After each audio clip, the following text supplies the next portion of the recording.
What's up, YouTube? I know it's been a while. I haven't uploaded anything. I've been real busy with some military stuff I'm doing. But this is the new addition to the business here. I just got this one yesterday. It's a 5x10 diamond cargo trailer. It's really nice. It's brand new. I can't wait to equip it.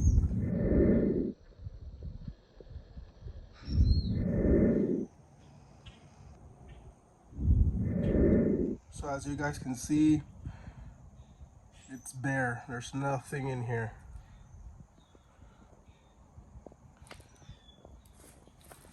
So these trailers have these metal beams that go all the way across the bottom.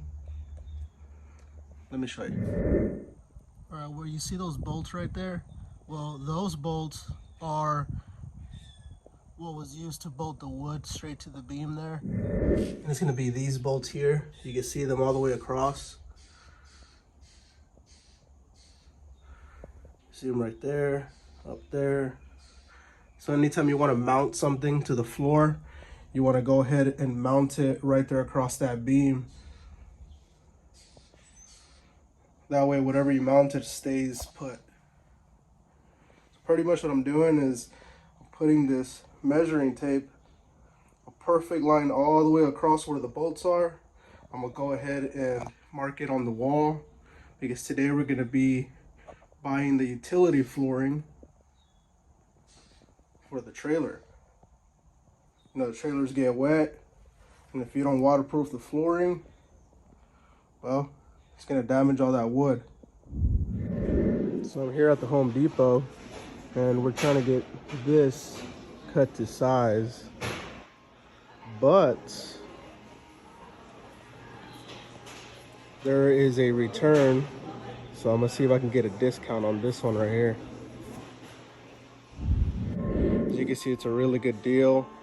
This is 5.5. That's what I was looking for. All right, so this is the vinyl utility flooring I got from Home Depot. As you can see, the lines that I put on there, I did that on purpose. You can see it over here as well. That way, once I go ahead and put that adhesive under here and actually permanently lay this vinyl flooring down, I'll get pretty much, it's almost like a cheat sheet where the bolts are that come all the way across the floor. That way, if I want to mount anything, any equipment down to the floor, I can go ahead and do that. Just a little cheat sheet. Something I didn't do with my other trailer, so this is gonna help out a lot. But yeah, it's a perfect size. I actually got some material left over from the other trailer that I still have, and I'm gonna go ahead and fill in that little piece up there. But it's gonna come out really good.